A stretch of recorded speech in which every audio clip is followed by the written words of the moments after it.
Ayan, so nandito yung Doc's Cargo.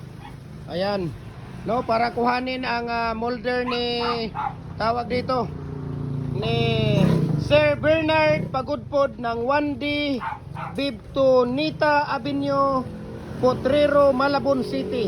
Ayan. Okay. So una na, kay maglagay pa kayo ng ano dyan, tie wire at saka yung ano dong.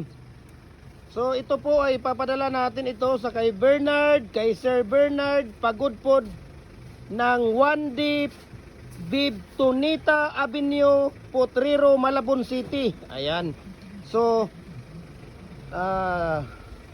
dalawang seat po na 4x4 by 8 feet na pins concrete post at dragon fruit post.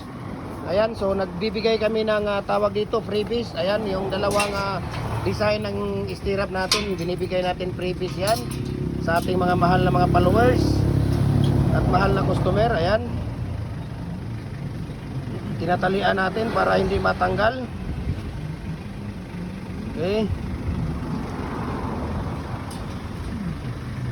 Ayan. So ito po ay 4x4 by 8 feet na pins concrete post or dragon fruit post. At pwede ka nang gumawa dito ng 4 feet, 5 feet, 6 feet, 7 feet hanggang 8 feet po. Okay? Doc's Cargo. Ano yung cargo ninyo, kuya? Doc's Cargo Services. Nasaan yung head office niyo dito, kuya? Cebu ang head office. Ayan, Doc's Cargo Services. So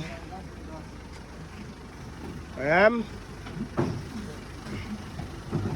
So maraming salamat, no, sa mga magustong mag-order ng ating tawag dito, ng ating mga molders mula pins concrete post, RCPC pipe, culvert, dragon fruit post, decorative, hollow blocks, 4, 5, 6, commercial at saka standard, brakes po, lahat po ng mga baluster, no, tipi ng manok, ayan, no, RCPC pipe natin.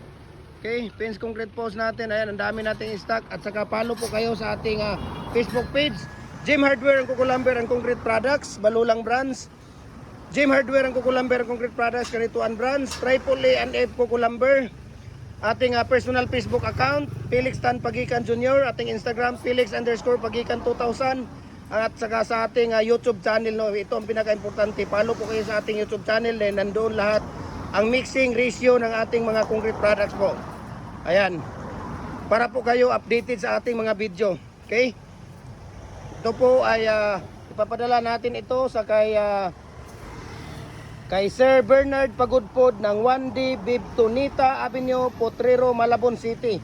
2 seats of 4 holes fix po ito. Ayan, Doc's Cargo Services. Ayan.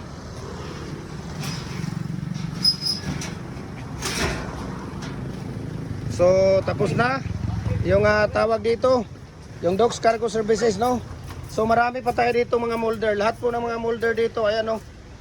Ayan, kung makikita ninyo, mayroon tayong 4, ito 3, ito 3 po yan, 3 inches po yan.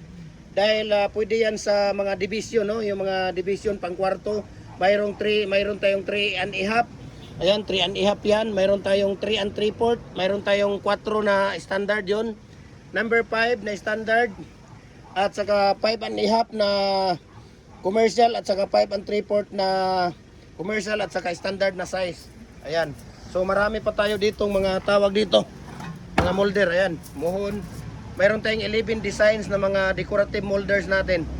Ayan, so ano pang hinihintay ninyo? PM nyo ako, i-private message nyo ako at i-share ko sa inyo ang shipping details. Hindi po tayo nagbibigay ng presyo through dito sa ating video dahil minsan tumataas ang bakal, bumababa ang bakal, kaya minsan bumababa ang presyo, tumataas ang presyo, no? Yun po yung ating tawag dito. Magko-customize din po tayo, no? We can ship, nagko-customize tayo.